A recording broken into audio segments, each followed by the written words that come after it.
èèyàn mi nílé lóko, a kú ìsinmi òní. Orúkọ mi ni arábìnrin evangelist Olúwabímpé aya Ṣótúndé. Ètò wa lónìí òun ni à ń pè ní obìnrin mi. Obìnrin mi, oríṣiríṣi ọ̀rọ̀ la máa gbé yẹ̀wò lórí ètò yìí tí à ń pè ní obìnrin mi. A máa sọ nípa bí àwọn obìnrin bá ṣe lè gbé nílé ọkọ, tá a lè gbé nílé ọkọ. Lóòótọ́ àwọn ọkọ wa ní àwọn oríṣiríṣi ìwà tí wọ́n ń hù tí kò bá wa ní, tí ò dùn mọ́ wa nínú tàbí tí kò tẹ́ wa lọ́rùn.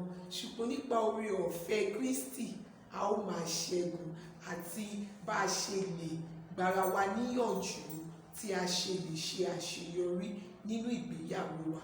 A tún máa bá àwọn ọkùnrin wa náà sọ̀rọ̀ àwọn ohun tó lè máa mú kóbìnrin bínú, àwọn ohun tó lè máa mú kóbìnrin kó máa ṣe ohun tí kò tọ́ tó máa bá àwọn ọkùnrin wa nínú jẹ́.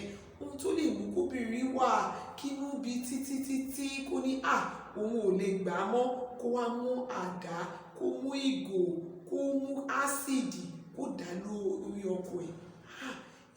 Nígbà míì ẹ̀yin ọkùnrin wa ẹ ti mú bí wá jìnnà jù, òun ló máa ń fà á. Anádé máa bá àwọn obìnrin náà sọ̀rọ̀ bá a ṣe lè máa fi ara wa rẹra wa sílẹ̀ ká má tètè bínú.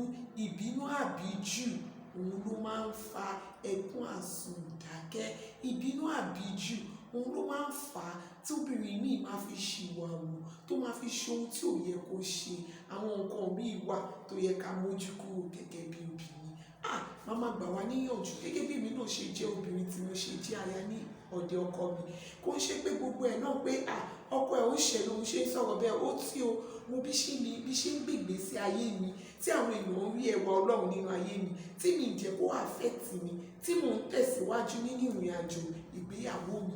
Gbogbo oríṣiríṣi ọ̀rọ̀ ìyànjú báyìí la máa gbára wa, la máa fi ran wa lọ́wọ́ láti lè ṣẹ́gun gbogbo ọ̀nà tí Sátánì tó fẹ́ fi dójú tì wá nínú ìgbéyàwó wa. Ẹnikẹ́ni mọ̀ wípé àwọn aláwọ̀ dúdú ohun ìtìjú ni o, ohun ẹ̀sín ni wípé kóbìnrin wọlé ọkọ kan lẹ́yìn kó lóun kó bẹ́ẹ̀ lẹ́yìn òun wọ̀bì kan lọ́la.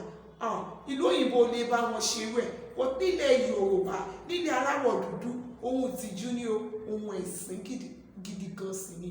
Ṣùgbọ́n àwọn tó ń kó lé ọkọ wọn náà mi ò fi wá pọ́n yín lójú o, mi ì fi wá sọ pé ṣe dáadáa. Bọ̀ bí àwọn tí wọ́n ń bọ̀ lẹ́yìn tí wọ́n fi ní ṣe àṣìṣe ni a fẹ́ máa gbára wa níyànjú. Àwọn ohun tó yẹ ká mójú kúrò nínú ìgbéyàwó wa. Gbogbo ọjọ́ Friday la máa mú ètò yìí wá fún yín tí ẹ máa gbádùn èmi Olúwabímpé, ọ̀rẹ́ yín ní tòótọ́, ọ̀rẹ́ yín, ẹ̀gbọ́n yín, àbúrò yín, ọmọ yín, olólùfẹ́ yín tí a máa mú ètò yìí wá fún yín. Lónìí ohun tí mo kàn fẹ́ sọ fáwọn obìnrin ni wípé ká máa tún ara wa ṣe. Ẹ jẹ́ ká máa tún ara wa ṣe. Ẹ jẹ́ ká máa mọ bí a ṣe máa gé irun abíyá wa. Irun abẹ́ ẹ máa gé, ẹ máa tọ́jú ara yín. Ẹ wọṣọ tó dá lásìkò. Ẹ kò di dandan pé kẹ́ ẹ wọṣọ kan nítorí ẹ fẹ́ kó ṣá. Kẹ́ ẹ wọ̀ lẹ́ẹ̀mẹ́fà kò bójú mu. Ẹ jẹ́ ká máa dán. Ẹ jẹ́ ká máa wọṣọ tó mọ́. Ẹ jẹ́ ká máa lo àtíkè fẹ́rẹ́fẹ́. Kò di dandan pé ká lọ gbé èèyàn kan tí ó máa gba 2,000, 3,000 láti ṣe makeup fún wa. Èmi tẹ́ ẹ wò tí mo bá yín sọ̀rọ̀. Èmi mo ṣe makeup fúnra mi o. Èmi dẹ̀ mo ṣe gèlè orí mi. Èmi ni mo ta gèlè orí mi yìí. Díẹ̀ ni máa mọ̀. Kò di dandan wípé ká máa gbówó síta jù. Ká máa ṣe níwọ̀nba tá a mọ̀ pa lè ṣe.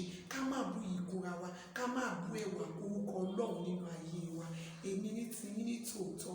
Màá tún máa pàdé yín ní ọ̀sẹ̀ tó ń bọ̀ tí máa mú ètò àkọ́sùn, ètò gidi wá fún yín. Tẹ́ bá dé fẹ́ bá mi pàdé, tẹ́ fẹ́ pè mí fún ọ̀rọ̀ ìgbaniníyànjú, tẹ́ bá pè mí, ẹ pè mí sórí aago mi 07061242098 07061242098. bá dẹ̀ jẹ́ wípé tí WhatsApp lẹ fẹ́ lò ẹ bá mi ṣe WhatsApp sórí 07059578322 màá tún pè lẹ́ẹ̀kan sí